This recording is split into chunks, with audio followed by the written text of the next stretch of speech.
I'd like to invite our next speaker to the podium. This is a presentation by World Food Program, WFP, authored by Michael Dunford and Adrian van der Knaap. Adrian will do the presentation.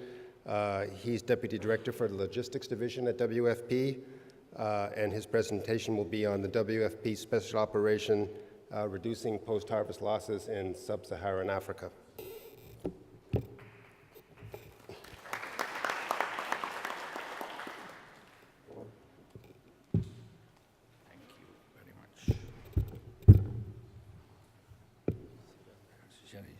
Yes, okay. I don't need this one. Yeah. First of all, a very big thanks to the organizers. Because this is actually for World Food Program and definitely for logistics, the first time that we are involved in the issue of post-harvest losses. So we may be an odd duck in the pond,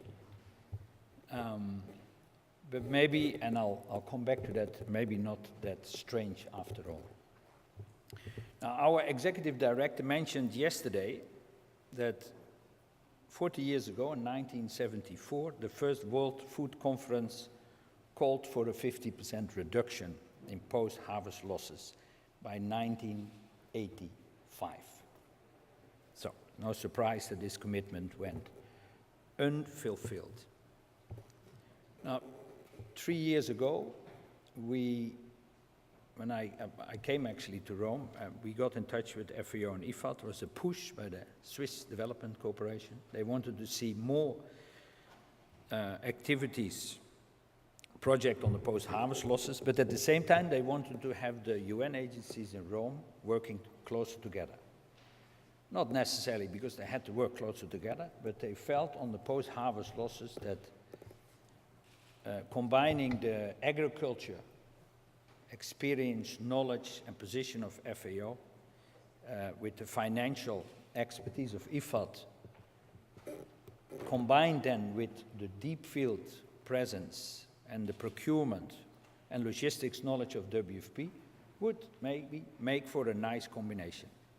So that was, for us, our entry point. We figured out that that project was, for us, a little bit too much on the normative guidance side, setting up a community of practice, actually very important. But for us, we have this connection with the field, we have the connection with our procurement activities, the P4P project. We wanted to go a little bit further, but we didn't know what. And then someone walked in our office, and he wanted to volunteer for World Food Program, and he happened to be a chief executive of a very large fresh food company. So you can imagine that he had something to add to us. So we became both involved in the FAO IFAD project, but as we wanted to do more, we were looking for options. Then we said, okay, let's Google post-harvest losses. I think there's a lot of people here from the research community. You probably have much easier or much faster ways to do that, but we started Googling post-harvest losses. And as you can imagine, we were very quickly overwhelmed by the sheer volume of available reports, studies, papers, analysis, reviews, findings, conclusions, and then not to speak of if you go deeper in the matter, and the methodologies and the statistics, etc. We were really a little bit at a loss. And eventually I think we overcame that. Now, it's I don't want my text to go away. And I want to quote from one of the studies published by Elsevier and from the International Maize and Wheat Improvement Center in Nairobi. And this is just a little bit of text that I lifted out, but that text is very, and this was, I think, from 2011 or 2012, where we found the same kind of text of studies done in the 70s, in the 80s, in the 90s, etc. Traditional storage practices in developing countries cannot guarantee protection against major storage pests of staple crops, leading to large grain losses. As a result, smallholder farmers end up selling their grain soon after harvest, only to buy it back at an expensive price just a few months after the harvest, falling in a poverty trap. Apart from causing quantitative losses, pests in stored grain are also linked to aflatoxin, contamination, and poisoning. As WFP, we know that very well. To address this problem, a metal silo was developed as a valid option and proven effective in protecting stored grains from attack by storage insect pests. The metal silo can be fabricated, blah, blah, blah, blah, blah, many different sizes for relatively low prices, and therefore the use of the metal silo should be encouraged in order to prevent storage losses and enhance food security in developing countries. This is from 2011. Could have been 1973, 1984, and I tell you, we found many of these sort of samples. So, and I had that question for a little bit later, but as a newcomer to that whole world, I said, wait a minute, what is happening? You know, I said, if you have a business, a smallholder farmer, they have a business. If you can imagine you have a business as a wine farmer, you have a vineyard. Can you imagine if your bottles are leaking? That wouldn't work. Or let's say you're a dairy farmer, you have 5 cows, and those 5 cows produce enough milk for you and your neighbors, and it goes very well. And then someone comes and says, you're doing actually very well with those 5 cows. I said, why don't you invest more and make from those 5 cows 20 cows? They're then producing more milk than the immediate surroundings will be able to consume. So what does he need? A tank to store that milk. So for us, this was a bit, we were actually so surprised. And I said, but they have been talking it for many, many years, but we do not in the deep field. I'm not talking about sort of mid-sized income countries, but really on the lower end in sub-Saharan Africa, we didn't see those silos, the bags like from the pigs, the Grain Pro, Zero Flyback, etc. And then if we see those studies, are we reinventing ourselves? Are they copy-pasting? Or are they really genuinely diving in that matter and come up with the text that I just mentioned and not having read the text of 1917 or 80, or maybe they did it, but they wanted to revalue that. In essence, we said, what took us so long then, 40 years? And having someone from the private sector who volunteered and who had a wealth of knowledge and experience, etc., and also very new to the UN, you feel a bit embarrassed, of course, when that sort of questions come up. We surely couldn't see the forest from the trees. Let's go to the next slide.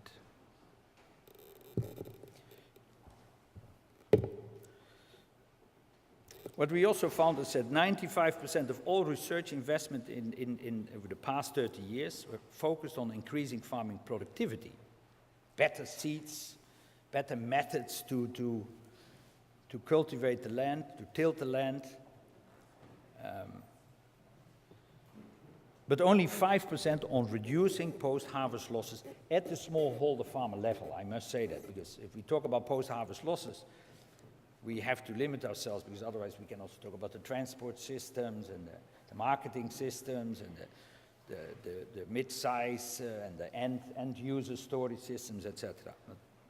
For us, it was post-harvest losses at that smallhold farmer level. So we thought, okay, if we think farmer productivity is critical, our first priority should be improving the handling and storage practices at that farm level. And this bucket, we like this bucket very much because it shows a bit, you can pour in your investment, you can bring tractors, better seeds, higher yields. Doesn't matter at all, because the farmer cannot keep that food.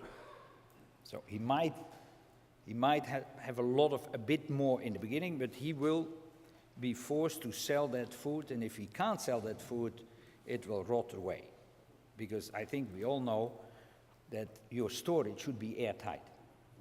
If it's not airtight, the weevils come in. Now, I don't know if there are weevil scientists here, but I learned that weevils are very sociable persons, sociable animals. If they find somewhere some food, they don't go in and start eating. No, they go and call all their friends and family. So you can imagine, once there is a small hole, you will soon have the whole colony eating your grain away.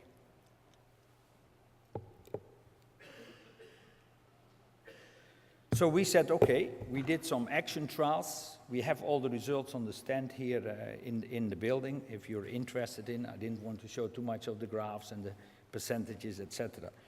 But it's all available. So we did 100 action trials with 150 farmers in Burkina Faso and 250 farmers in Uganda.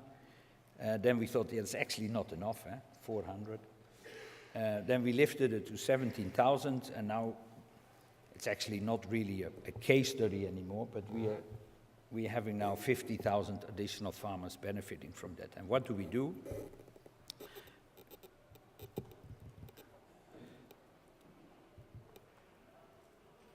The beneficiary farmers are not so different from Agra. They receive a package of capacity development and storage equipment support. We train them, so to say. They attend interactive training workshops to learn improved ways to better harvest, trash, dry, and store crops. They then have the option to buy some of those storage solutions that we bring in.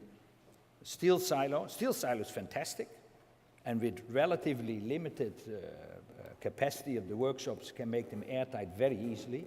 It's not an issue at all. But the issue with the steel silo is transport. Because if you don't make that steel silo very close to where the farmer lives, the cost price is too high, because you transport air. You just transport air. We know that because we have a steel silo here, but we had it made by an Italian company, because I think it was $4,000 to airlift it from Uganda to Rome, and we thought that was a bit too much.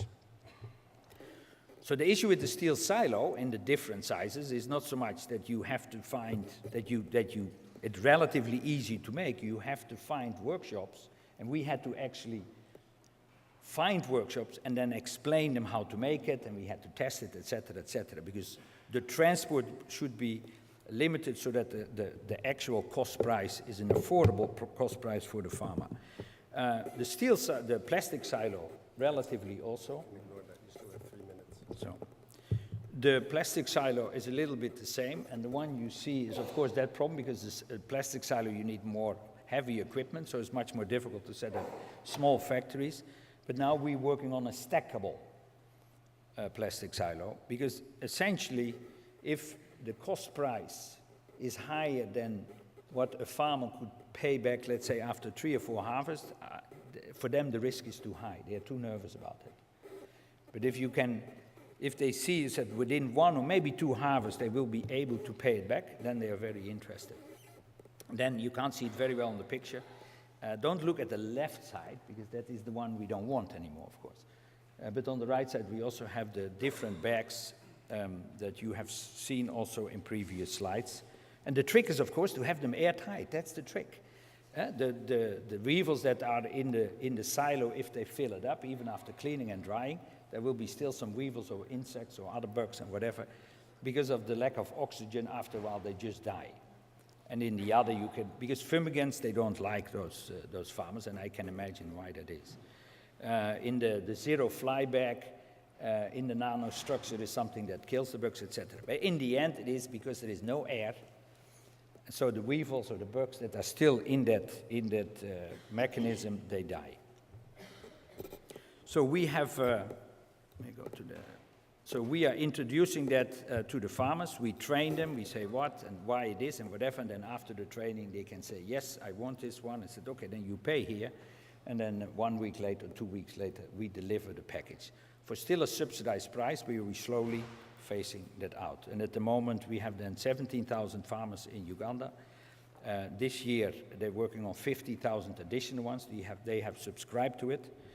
And then at the same time, in Uganda, because there is interest from Sudan, from Zambia, from Tanzania a bit, from Rwanda, even from Gambia, etc. So we have taken the opportunity to make the project there into, to add a knowledge and operations center. They do the operation, they're further increasing that in Uganda, but at the same time, we try to replicate that.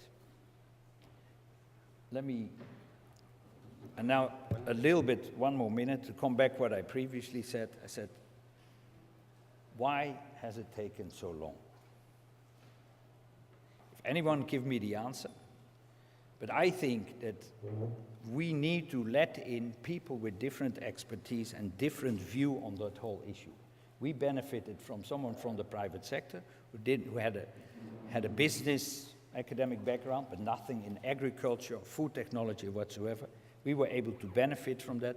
We brought in other people with focus on logistics, on procurement, supply chain, etc. And I think that we have to, with all the research that's been taken, that has been carried out the last 40 years and probably longer, we have to be able to lift that to applications at scale. If we do not do that, I tell you, we will be here again in 40 years. And we will discuss the same things and the fantastic ideas and the fantastic outcomes of research that has proven that this and this and this can work. We have to bring that up to scale. And that comes with a risk that we can do that wrongly. But if we don't do that, Mr. Chairman, I'm afraid we will have another interesting conference in 40 years. We don't want to do that. We see enormous potential in uplifting the agriculture economies, especially of sub-Saharan Africa. And I would thank you very much for the time you've given me. Thank you.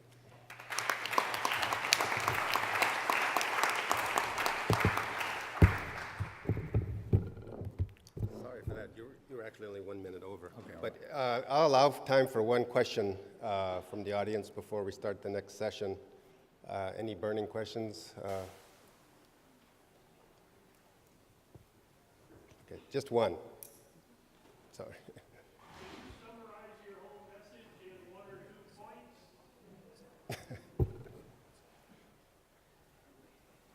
Would you please summarize your message in 1 or 2 points? If we provide for an affordable price, airtight storage solution that can be produced locally, we will lift more people out of poverty than any other development program. And that is very easy to do because the solutions are there. You have seen it. They're provided by many research institutions. Nobody actually brings it up to scale. And that is my appeal. We have to bring all those solutions that are being brought forward by the thinkers, we have to bring that to applications at scale. Thank you very much.